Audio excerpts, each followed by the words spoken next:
آمين. بسم الله الرحمن الرحيم. الحمد لله رب العالمين. اللهم صل وسلم على سيدنا محمد مفتاح باب رحمة الله عدد ما في علم الله، صلاة وسلاما دائمين بدوام ملك الله وعلى آله وصحبه. اللهم صل على سيدنا محمد صلاة تفتح بها لنا فتوح العارفين وتفقهنا بها في الدين وعلى آله وصحبه. Assalamualaikum warahmatullahi wabarakatuh. Alhamdulillah, meskipun hujan dari siang sampai sekarang masih turun, kita bisa diistiqomahkan oleh Allah Ta'ala di majlis ini dalam keadaan sehat walafiat. Semoga yang sakit jadi sehat dan semuanya sehat terus, zahiran wa batinan, dan insya Allah dikaruniai akhir usia husnul khotimah. Amin Allahumma amin. Kita kembali membahas kitab Riyadhus Shalihin dan masih di muqaddimah. Nggak tahu kapan selesai muqaddimahnya ya. Mana orang belajar itu ya tidak ada habisnya. Mau muqaddimah, mau isi, mau penutup, ya tetap belajar ya. Ilmu ada di bagian manapun. Kita ulangi sedikit sampai pada kalimat amma ba'du. Amma ba'du faqad qala Allah Ta'ala wa ma khalaqtul jinna wal insa illa liya'budun ma uridu minhum min rizqin wa ma uridu ayyut'imun. وهذا تصريح بأنهم خلقوا للعبادة فحق عليهم الاعتناء بما خلقوا له والإعراض عن حظوظ الدنيا بالزهادة فإنها دار النفات لا محل خلات ومركب عبور لا منزل حبور ومشرع انفصام لا موطن دوام فلهذا كان الأيقاظ من أهلها هم العباد وعقل الناس فيها هم الزهاد. قال الله تعالى إنما مثل الحياة الدنيا كما إن أنزلناه من السماء فاختلط به نبات الأرض مما يأكل الناس والأنعام حتى إذا أخذت الأرض زخرفها وزينت وظن أهلها أنهم قادرون عليها أتاها أمرنا ليلا أو نهارا فجعلناها حصيدا كأن لم تغن بالأمس كذلك نفصل الآيات لقوم يتفكرون والآيات في هذا المعنى كثيرة ولقد أحسن القائل إلى آخر ما قال. Di alinea yang kedua ini kita kembali lagi belajar, mengulang sedikit biar semakin mantap. Allah Ta'ala menyebutkan itu dalam surat Adz-Dzariyat ayat 56 dan 57, sesungguhnya wa ma khalaqtul jinna wal insa, tidaklah aku ciptakan jin dan manusia kecuali untuk menyembah aku, illa liya'budun, untuk menyembah Allah Ta'ala. Ma uridu minhum min rizqin wa ma uridu ayyut'imun, saya enggak minta dari mereka rezeki dan saya tidak minta mereka itu untuk memberikan makan. Yang paham ayat ini insya Allah hidupnya tenang. Jadi kalau paham ayat ini insya Allah hidupnya tenang. Nggak paham ayat ini hidupnya penuh dengan kegalauan. Nah berarti selama ini kita paham atau nggak paham? Belum paham. Ya kita belum paham karena galaunya masih lebih banyak daripada tenangnya. Jadi tujuan penciptaan manusia dan jin itu bukan untuk bersenang-senang, bersendaguro, bermain-main, tetapi untuk ibadah. Meskipun sendaguro, bersenang-senang itu juga bisa menjadi ibadah. Tetapi intinya adalah untuk ibadah. Hidup di dunia yang 60 sampai 70 tahun itu hanya untuk ibadah. Dah itu aturannya. Kalau aturan ini dilanggar, ada konsekuensinya. Ya, ada konsekuensinya. Maka kehidupannya di dunia juga tidak bisa berlangsung baik. Di akhirat dikhawatirkan juga menjadi sangat tidak baik. Jadi kuncinya adalah nawaitu dulu, hidup saya untuk ibadah, bukan untuk yang lain. Wa hadza tasrihun bi annahu khaliqul lil ibadah. Jelas di ayat ini Allah menjelaskan manusia itu diciptakan, jin diciptakan untuk ibadah. Fa haqqa 'alaihimul itina' bima khuliqulah. Karena itu sudah menjadi kewajiban bagi manusia dan jin. Manusia dan jin wajib memperhatikan tujuan penciptaannya ini, memperhatikan ibadah. Ini kita bahas. Mohon maaf, perhatian kita dari mulai bangun tidur sampai tidur itu ibadah atau cari dunia? Seharusnya ibadah, tapi kenyataannya kalau kita bilang saya cari dunia untuk ibadah, ya coba buktikan. Ketika cari dunia itu kira-kira jadinya ibadah atau meninggalkan ibadah? Ketika cari dunia itu jadinya ibadah atau meninggalkan ibadah? Contoh, dengan cari dunia, mohon maaf ya, cari dunia, sholat sunnah fajar 2 rakaat hilang atau terjaga? Hilang atau terjaga?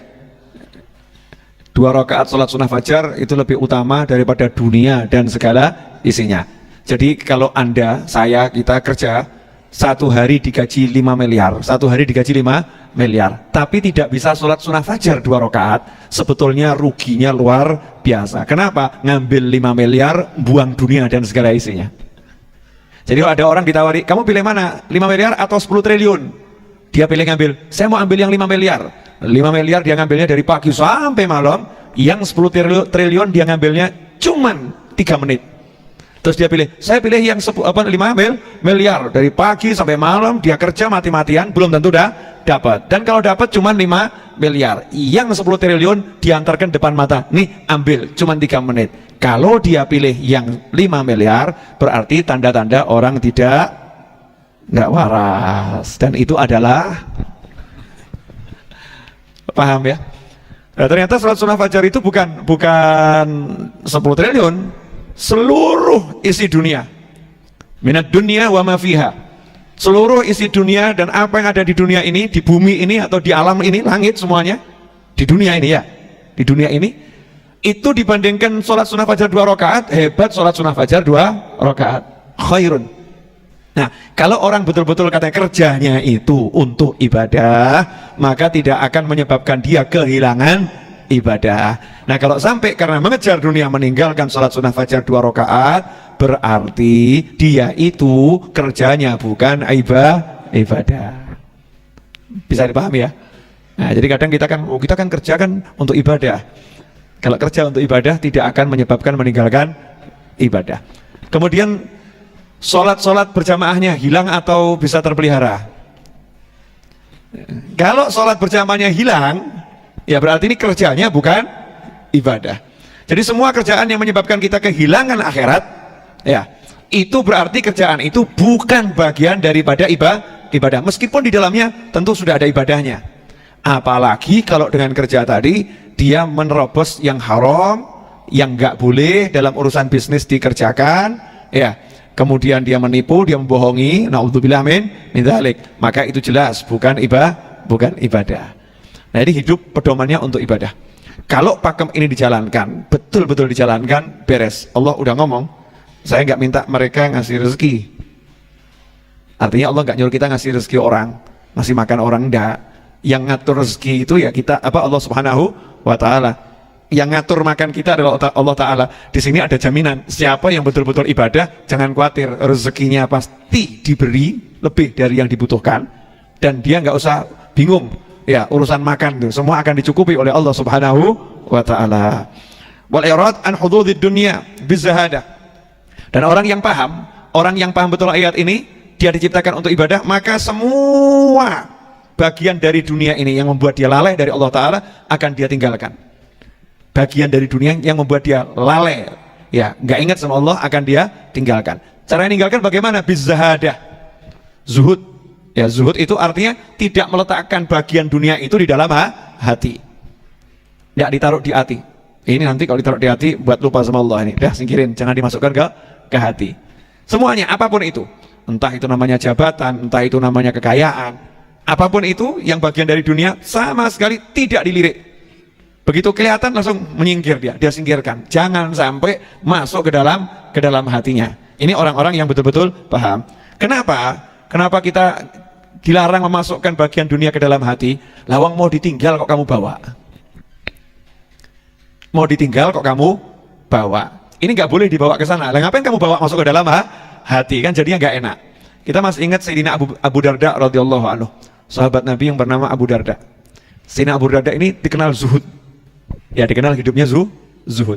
Suatu ketika ada sejumlah tamu bermalam di rumah Sayyidina Abu Darda radhiyallahu anhu. Tamu-tamu ini kedinginan karena waktu itu musim dingin yang luar biasa dan tidak ada selimut. Maka tamu-tamu ini mulai ngobrol satu dengan yang lain. Tamu itu punya hak untuk dilayani 3 hari. Syaratnya tamunya pakai adab loh. Kalau model-model jenengan sama saya ini kira-kira tamu yang beradab atau yang biadab? Ini kalau tamunya adab, tamu betul jauh beradab, itu punya hak untuk dijamu selama 3 hari. Kalau beradab, ada sopan santunnya jadi tamu. Nah, ini tamunya ngobrol, kita punya hak nih. Kita jadi tamu nih mestinya dikasih selimut, nggak kedinginan seperti ini. Oh jangan, nggak enak. Udah nggak pakai, nggak enak. Saya mau tegur Abu Darda, minta selimut. Nah, waktu mau negur Abu Darda lagi di kamarnya. Kebetulan tuh kamarnya nggak ditutup pintunya cuman kain. Nggak ditutup, lagi dibuka gitu ya. Kelihatan Abu Darda lagi tidur dan nggak pakai selimut. Lagi rebahan nggak pakai selimut. Maka tamunya nggak jadi minta selimut, tapi nanya, wahai Abu Darda, saya lihat kok rumah ini kosong, nggak ada perabotannya. Di mana perabotan? Perabotan yang di rumah ini ada di mana? Maka dijawab, saya kirim ke rumah saya yang satunya. Saya ini mau pindah rumah. Sebentar lagi kontrak rumah ini habis. Saya mau pindah rumah. Rumahnya di mana? Oh, di atas bukit sana. Di atas bukit tinggi sana. Nah, jalannya itu terjal, licin, banyak jurang.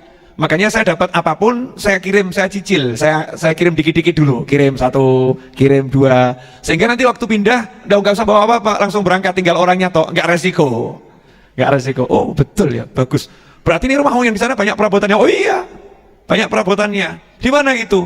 Al Jannah, surga. Jadi beliau kirim itu yang dimaksud bangun rumah di surga. Jadi punya apa langsung kirim ke surga. Punya apa kirim ke surga. Ini namanya zahadah, zuhud, gak dibot-boti oleh hati. Sanggup nopo mikir. Hah? Ayo, ini kan gampang toh babnya. Ini bab paling gampang. Bab paling gampang. Jadi punya apa? Gak disimpan gitu ya. Tapi dikirim. Nah, mulainya dari mana? Gak ditaruh di dalam hati bizahadah, jadi ditinggalkan. Bagian dari dunia ini tidak ada yang dibawa, nggak ada yang disimpan. Dan inilah kehidupannya orang-orang soleh. Mereka tahu di sini cuma mampir, makanya nggak mau tinggal di sini. Iya, nggak mau tinggal di sini. Ngapain tinggal di bumi yang nggak enak ini? Pilih tinggal di planet surga, Jannah, yang abadi, yang tidak akan rusak. Darun nafat la mahalu ikhlat. Ini negeri yang akan hancur binasa, dunia ini bukan tempat untuk menjadikan yang tinggal jadi abadi. Tidak ada yang abadi di dunia ini. Wa markabu ubur la manzilu hubur. Nah, ini juga dunia itu cuma tempat transit. Ya, tempat transit. Kalau bis itu ada haltenya itu. Haltenya bis, bukan untuk tempat parkir yang selama-lamanya. Kemudian dikatakan karena itulah orang-orang yang sadar di dunia ini, yang waras ya, yang betul-betul terjaga, mereka lah orang-orang yang ahli ibadah. Ini yang sadar, yang waras, itu orang-orang ahli ibadah. Jadi begitu sadar, maka hidupnya adalah ibadah. Tapi yang berakal, karena belum tentu yang ahli ibadah itu sadar menjadi orang yang paling berakal, belum tentu. Kadang ibadahnya bagus, ya, tapi masih ada kaitannya sama dunia. Sholatnya bagus, puasanya bagus, zikirnya bagus, tapi handphonenya pecah, hatinya juga ikut pecah. Ada enggak ini orang gini? Ada, mirip sama jenengan? Alah, gaya, merasa udah ahli ibadah. Ya mudah-mudahan insya Allah kita ahli ibadah, tapi kita ya belum sampai derajat ahli ibadah itu belum. Mau suka ibadah aja belum kok. Suka sama ibadah itu belum kita. Buktinya, coba diajak tarawih 20 rakaat kali 5. Pensiun atau... Orang namanya suka itu, contoh makan, dikasih enak, suka, nambah, gitu kan ya? Suka, nambah, belum. Derajat suka, muallak, bil ibadah itu belum kita. Gandrung sama ibadah, belum. Tapi ya udah mulai, ya seneng lah. Maka dikatakan oleh Habib Al-Habsyi dalam doanya, Allahumma ij'al fi ta'atika farahi wa sururi. Ya Allah, tolong jadikan bahagiaku, senengku itu dalam ibadah kepadamu, taat padamu. Kalau udah bisa senengnya seperti itu, maka begitu ibadah susahnya hilang. Begitu ibadah susahnya hilang. Kalau nggak ibadah dia susah. Kanjeng Nabi sendiri berkata SAW, Allahumma ya Bilal arihna bis shalah. Wahai Bilal, istirahatkan aku dengan sholat. Kanjeng Nabi itu kalau pengen istirahat sholat. Nah kalau kita sholat pengen cepat istirahat, beda ya. Kanjeng Nabi kalau sholat itu istirahat, artinya sholatnya nggak mau selesai. Tapi kalau kita sholat pengen cepat istirahat, nah, sehingga sholatnya pengen cepat selesai. Itu bedanya banyak atau dikit? Ya, perbedaan yang luar biasa. Kanjeng Nabi SAW mengatakan kepada Bilal, wahai Bilal, arihna, istirahatkan aku dengan sholat. Kalau kita, ayo kita sholat karena mau segera istirahat. Paham ya? Jadi Rasulullah SAW itu kalau sholat bukan beban, seneng, nikmat, nggak mau berhenti. Kalau kita sholat masih beban, sehingga pengen cepat-cepat selesai. Imamnya lama sedikit, protes, ya, protes. Kenapa kok kelamaan? Padahal yuk santri semua, nggak ada orang tuanya misalnya. Kenapa kelamaan? Itu karena belum.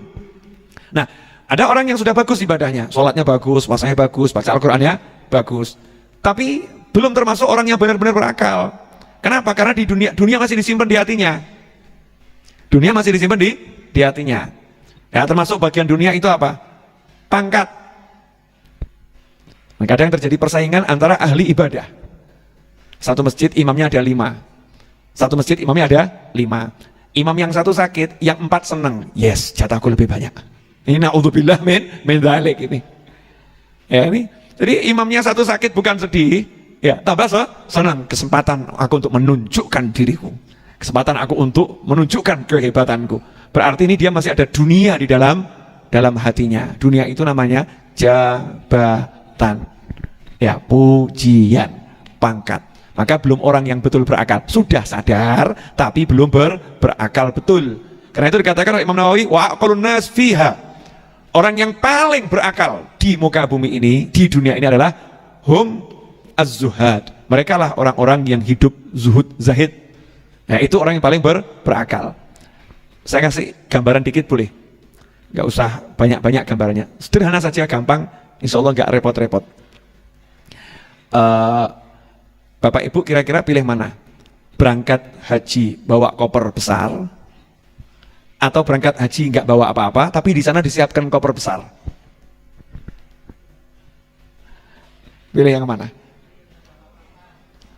Berangkat haji disiapkan, berangkat bawa koper yang besar isinya macam-macam, atau nggak usah bawa apa-apa tapi sampai sana dikasih koper yang besar? Pilih yang mana? Yang pertama atau yang kedua? Yang kedua kan ya. Pertama kan repot nih. Repotnya apa? Satu, capek ya. Kemudian nanti pemeriksaan belum tentu lolos ya, macam-macam. Maka orang yang berakal ketika dikasih pilihan begitu, yang berakal dikasih pilihan, ya udahlah, saya nggak mau bawa apa-apa, saya nggak akan bawa apa-apa karena udah dijamin di sana sudah disiapkan. Paham maksud saya? Nah, lanjutkan dijamin enggak? Disiapkan di surga macam-macam. Udah dijamin tuh? Caranya bagaimana? Jangan bawa apa-apa. Itu ada jaminan di sana. Lah kita nggak percaya sama jaminan itu, betul-betul percaya. Justru di dunia ini dibawa semua. Dibawa ke hatinya ini dibawa ke hatinya. Ya, saya mau cerita sesuatu tapi terlampau berat. Nanti ceritanya off the record saja, tidak di live kan. Nanti ya. Itulah manfaatnya ngaji kesini, ada bedanya dengan yang di rumah. Nah, yang pengen paham nanti Japri nanya sama saya boleh. Ya. Tapi Japrinya datang ke Solo, nanti saya jelaskan. Ada satu cerita yang nggak bisa di-share ke publik banyak, karena di luar sana takut ada orang-orang yang cara memahaminya berbeda, nanti bisa salah paham, salah ngerti. Contoh tentang bagaimana sahabat itu menjaga hati anaknya, biar dunia tidak masuk ke dalam hati. Ya, bagaimana sahabat menjaga hati anaknya agar dunia itu nggak masuk ke dalam hati. Dan contohnya sangat ekstrim. Jadi nggak bisa saya terangkan begini, nggak bisa, karena ini live. Nah, nanti yang satu ini tolong saya diingatkan ya, selesai pengajian saya terangkan. Ya, selesai pengajian saya terangkan. Yang di rumah mohon maaf. Ini hadiah buat yang datang ke sini hujan-hujan. Mau? Oh ya. Jangan marah ya. Yang di rumah jangan marah, tolong.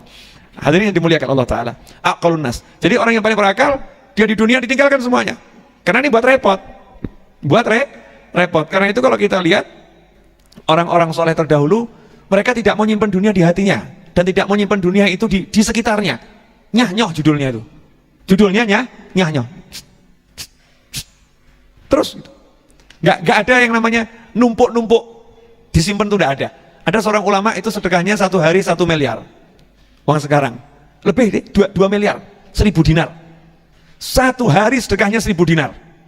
Banyak atau dikit? 1 dinar itu hampir 2 juta. Jadi kita bulatkan ke atas jadi 2 juta. Berarti 1 hari sedekahnya 2 M. Sehingga presidennya marah. Dipanggil ulama tadi. Kamu mau nyaingi saya ya? Saya aja presiden sedekahnya nggak segitu kok. Saya ini presiden sedekahnya nggak begitu. Kamu ini rakyat biasa kok sedekahnya 2 miliar. Rajanya marah. Maka ulama tadi menjawab, mohon maaf, saya nggak punya niatan seperti itu. Cuman saya malu kalau sedekah saya itu lebih sedikit dari penghasilan saya satu hari. Kalau sedekah saya lebih sedikit dari penghasilan saya satu hari, saya malu kepada Allah Ta'ala. Yang saya sedekahkan itu penghasilan saya semuanya, saya sedekahkan. Coba saya mau nanya, jenengan kerja dapat 1 juta, 1 juta disedekahkan, sanggup? Nah itu apa, Bib? Dapatnya apa? Mesti mikirnya gitu, dapatnya apa gitu kan? Capek, dapatnya capek. Nah itu justru orang yang paling berakal, yang paling berakal. Ini dengan catatan loh ya, kewajiban kepada istri udah dipenuhi loh ya. Ini jatah istri, jatah anak udah dipenuhin kan. Karena itu kewajiban nggak boleh dilanggar ya. Kewajiban nggak boleh dilanggar. Tapi jangan khawatir, jatah istri itu cuma makan, kasih pembantu, ya, pakaian nutup aurat, bukan jajan 500 juta. Ya, bukan jajan 500 juta. Anak pendidikan untuk anak tadi, makannya, gizinya, ya. Bukan kemudian anak dikasih jatah 10 juta, enggak. Kewajiban, kita nggak ngomong lebihnya ya. Bukan ma'ruf, tapi kewajiban. Lah orang berakal diajak keluarganya diajak zuhud semua, seperti Sayyidina Abu Bakar As-Siddiq radhiyallahu anhu.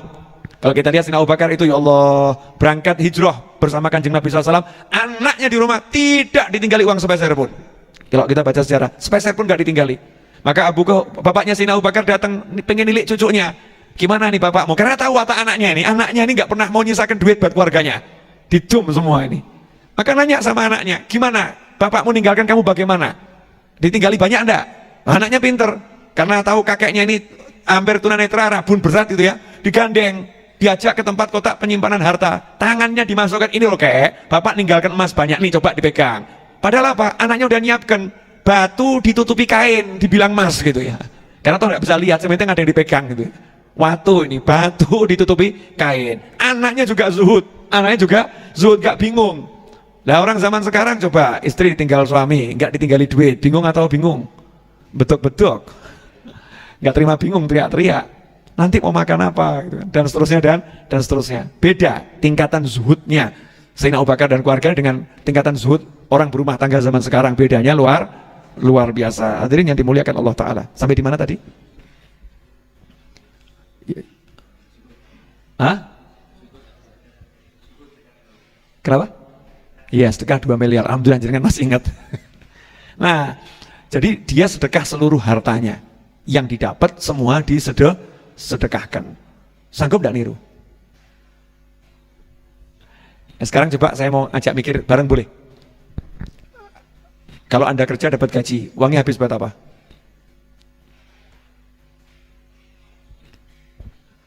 Buat apa gitu kan? Kita tentu pengennya habis yang manfaat buat kita, betul kan? Habis manfaat buat kita, bener? Makan yang enak gitu kan, beli baju yang bagus. Habisnya yang manfaat buat kita. Ya dinikmati, duit ya dinikmati kan begitu ya. Ya pertanyaan saya, pengen menikmatinya sesaat atau nikmatinya nggak habis-habis? Nanya, pengen kalau punya duit, pengen dibelikan barang yang sebentar habis atau barang yang awet? Barang yang awet. Pertanyaan saya, yang paling awet itu kira-kira ditaruh di mana? Dia dibuat ibadah. Lah kita ini aneh, justru kalau punya duit kita buat ibadah, kita anggap buang. Tapi kalau dibelikan barang, kita anggap ini punya simpenan. Nah ini cara berpikir seperti ini salah. Cara yang salah. Dan kita udah terlampau lama hidup di dunia ini, di sekolah, di pelajaran, dikasihnya begitu. Nabunglah. Betul, nabung bagus. Iddikhar, nabung bagus. Tapi sekedar kebutuhan. Kalau udah nabungnya berlebihan, namanya menumpuk-numpuk harta, namanya rakus dan namanya tamak. Mau ditumpuk sampai kapan? Paling milik ahli waris. Ya paling nanti jadi milik ahli waris. Makanya dikatakan orang yang paling berakal adalah humul zuhad. Orang yang bisa meninggalkan dulu harta yang ada ini, ditinggalkan, tidak dibawa ke dalam hatinya, singkirkan. Nggak enak loh. Di hati ada sesuatu itu nggak enak. Di hati ada duit, mesti mikir, ya kan? Di hati ada pangkat, mesti penuh ketakutan. Nah, nanti ini kalau dicopot gimana nih? Nanti ini kalau terus tiba-tiba saya dilengserkan bagaimana nih? Dari camat jadi lurah kan malu saya. Dari camat jadi lurah ini. Ya malu kan ini. Ini kalau nanti tiba-tiba saya ini biasanya jadi imam, terus sekarang dilengserkan jadi tukang sapu masjid gimana ini? Ini kan kadang orang kalau udah masuk dalam hati itu ya, masuk dalam hati, abot, ngeluarkannya berat. Tapi kalau dari dalam hati, mau jadi imam masjid kayak, mau jadi yang nyapu masjid kayak, judulnya kerja di masjid, ibadah pada Allah Ta'ala, nggak bingung dia, nyantai. Sampai di sini paham? Alhamdulillah kalau paham. Nah, berarti ada dua. Yang pertama adalah orang yang sadar, yang kedua adalah orang yang berakal. Yang sadar belum tentu, ya belum tentu betul-betul berakal, belum tentu. Ya tadi yang ibadahnya rajin, zikirnya rajin, puasanya rajin ya. Tapi kadang di hatinya itu masih berat kepada dunia. Ya, hadirin yang dimuliakan Allah Subhanahu wa taala. Insyaallah untuk Rebu ini cukup dulu. Saya mau fokus menyelesaikan buku. Besok harus selesai karena rencana saya 25 November insya Allah bedah buku. Sebagai hadiah saya mau ngasih bocoran cerita yang ada di buku itu, boleh ya? Ya, wani piro? Ini buat nutupnya, ini bocoran kisah yang ada di buku yang terbaru, buku kangen yang saya tulis. Ini tentang sahabat yang bernama Nuaiman. Sahabat yang bernama Nuaiman. Di Majlis Ar-Raudhah ada yang mirip seperti ini ada. Ada yang mirip wataknya, mirip sahabat ini ada. Di Majlis Ar-Raudhah. Nuaiman. Nah, Nuaiman ini sahabat yang lucu. Lucunya luar biasa. Dan isengnya pol. Jangan ditiru ya. Nah, ini karena dia nggak pakai mikir-mikir. Sifatnya itu polos dari hati. Suatu ketika Nuaiman ini lagi duduk-duduk bersama teman-temannya, para sahabat, di depan Masjid Nabawi, depan masjid. Dudukan gitu. Datang badui, orang dari dusun, naik ontanya gemuk. Ya naik ontanya gemuk. Pengen ketemu Nabi Muhammad SAW. Maka ontanya diparkir di depan masjid, ditali di pohon gitu kan, parkir. Kemudian dia masuk, menemui kanjeng Nabi Muhammad SAW. Nah, ngobrol lah nih Nuaiman dengan sahabat-sahabat. Para sahabat ngomong pada Nuaiman, ya, itu ontanya gemuk itu. Ontanya gemuk. Sembelih saja. Nanti kita makan. Dagingnya kita makan. Lumayan onta gemuk. Sembelih nanti dagingnya kita makan. Tenang. Paling pol nanti diganti rugi sama Nabi SAW. Ya, pol nanti Rasulullah yang ganti rugi. Akhirnya Nuaiman karena didorong nih, diprovokasi ini ya sama teman-temannya. Oh, kesiap gitu. Onta itu dihampiri, langsung disembelih sama Nuaiman. Ya, setelah nyembelih, lari dulu dia. Lari sembunyi. Karena yang punya onta tampak mau keluar dari masjid, lari. Begitu yang punya onta keluar dari masjid, lihat onta udah terkapar gitu ya. Maka teriak, "Ya Rasulullah, onta saya disembelih." Onta saya disembelih. Maka kanjeng Nabi SAW nanya sama sahabat, "Siapa ini yang nyembelih?" Ini yang ditanya yang nyuruh ya. "Siapa yang nyembelih ini? Siapa ini?" "Nuaiman ya Rasulullah." "Di mana dia?" "Tuh lari ke sana ya Rasulullah." Maka sama kanjeng Nabi dicari tuh Nuaiman. Berangkat sendiri dicari. Dapat informasi ada di rumah situ ya Rasulullah. Sembunyi di depan rumahnya seorang sahabat. Di mana sembunyinya? Masuk dalam lubang parit. Jegur ke situ, tutupan pakai dahan-dahan atau ranting pelepah-pelepah korma. Nah, di situ ada sahabat lain yang tahu Nuaiman itu sembunyi di situ, tahu dan tahu kanjeng Nabi SAW nyari. Maka dia nunjuk ke lubang tadi sambil teriak, "Ya Rasulullah, saya nggak tahu Nuaiman di mana ya Rasulullah. Saya nggak ngerti Nuaiman di mana." Tapi sama gini, "Saya nggak tahu ya Rasulullah. Nuaiman ada di mana? Saya nggak tahu ya Rasulullah." Maksudnya biar Nuaiman merasa tenang ya. Padahal Rasul lagi berjalan menghampiri ke situ. Nah, ketika Nuaiman udah merasa tenang begitu, tiba-tiba Rasulullah membuka apel kurma tadi, kemudian, ketemu nggak? Mau ketangkep? Sini, dikeluarkan. Ditanya sama Rasulullah, "Ini siapa? Kamu nih kenapa kok nyembelih onta tamu saya gitu kan ya, bil makna?" Maka jawab, "Ya Rasulullah, yang nyuruh ya, yang ngasih tahu jenengan saya di sini, ya itu orang yang nyuruh. Yang nyuruh ya sahabat-sahabat itu yang ngasih tahu saya yang nyembelih, ya itu yang nyuruh saya nyembelih." Maka kanjeng Nabi SAW lihat mukanya Nuaiman tuh debu, pasir, kotor, ya sama Rasulullah, kemudian dengan tertawa dibersihkan wajahnya. Ya dibersihkan, digandeng ayo gitu ya, bukan dimarah. Kanjeng Nabi tambah ketawa. Kemudian nanya, "Saya punya onta, regone piro?" Dibayar. Nah, silahkan ditiru. Jangan aneh-aneh gitu ya. Ini kanjeng Nabi sama Nuaiman. Nah, suatu ketika 1 tahun sebelum wafatnya Nabi Muhammad SAW. Emang ini cerita-cerita yang saya pilih, cerita-cerita yang buat kita kangen sama Rasulullah. Kita lihat Rasulullah sama sahabatnya tuh ya, seperti itu. Satu tahun sebelum wafatnya Nabi Muhammad SAW, Sayyidina Abu Bakar Siddiq melakukan perjalanan dagang ke Busra. Sayyidina Abu Bakar ini kan pedagang ya, pedagangan ke Busra. Ditemani sama Nuaiman dan satu sahabat yang lain. Dua sahabat ini ahli Badar. Ditemenin. Berangkat. Nah, yang megang jatah makan sahabat yang satunya. bukan Nuaiman nih. Sahabatnya satu yang pegang jatah makan. Ketika lapar nih Nuaiman minta, saya minta makan sekarang. Kata sahabat yang satu, oh nanti dulu, nunggu Sayyidina Abu Bakar datang baru dikasih. Kalau seperti misalnya Edwin dimintain ngomong, gosek, ngenteni Habib besek gitu ya. Nanti dulu, nunggu Habib novel dulu gitu ya. Nanti dulu, nunggu Abu Bakar datang baru nanti saya kasih. Maka Nuaiman udah kelaparan nih marah. Oh awas kamu, saya akan buat kamu marah besar nanti. Ditinggal, temennya yang ditinggal, nggak jauh ada kafilah. Ada kafilah. Nuaiman pun mampir ke tempatnya kafilah tadi, kemudian ngomong, kalau bahasa kita, friend, saya mau jual budak, mau beli enggak? Budak waras, enggak waras, seger, pinter ngomong, cerdas orangnya. Cuman ya itu, karena pinter ngomong, dia tuh enggak pernah mau dibilang budak, maunya majikan dia. Harganya berapa? 10 ekor onta. Deal, mana orang itu tuh, sana itu. Deal, sepakat. Bawa 10 onta sama Nuaiman pergi. Ya, pergi. Nah, kafilah ini kemudian menghampiri temennya Nuaiman ini ya, dihampiri kemudian dipegang. Sini, kamu budak. Saya ini bukan budak, saya merdeka. Tuanmu udah bilang kamu memang seperti itu. Kemudian lehernya dikasih tali, digeret sama kafilah tadi, diseret gitu, jadi budak. Nah, Sayyidina Abu Bakar kembali lihat kok tidak ada ini. Nah, mana itu diseret sama sama kafilah, dijual nih sama Nuaiman ya. Maka dikejar Sayyidina Abu Bakar, diterangkan duduk persoalannya. Ini bukan budak ini bukan budak. Ontanya nih 10 saya kembalikan, ini bawa sini teman saya ini. Akhirnya dikembalikan, pulang ke Madinah, ya lapor pada Nabi SAW, ya Rasulullah nih dikerjain sama Nuaiman. Rasulullah nggak marah, tambah ketawa. Rasulullah ketawa itu kan nggak keluar suara, tapi sampai kelihatan gigi geramnya, ketawa seneng Nabi SAW. Nggak marah tapi ketawa, sehingga dikatakan dalam sebuah riwayat, Nuaiman nanti masuk surga sambil ketawa. Karena hidupnya membuat orang lain ketawa, tapi bukan lawak, bukan loh ya. Menyenangkan sahabat-sahabatnya, ya menyenangkan sahabatnya. Nah ini loh kehidupannya Rasulullah dengan para sahabatnya. Insyaallah nanti kita bulan Maulid mau bahas buku kangen, jadi cerita-cerita seperti itu aja ya. Insya Allah. Demikian para pemirsa, jangan lupa pesan bukunya hanya 50.000. Anda akan ingat Nabi Muhammad, insya Allah. Yang nggak beli rugi. Iklan dulu. Wah, bukunya aja belum jadi. Yang penting kan iklannya. Semoga barokah manfaat.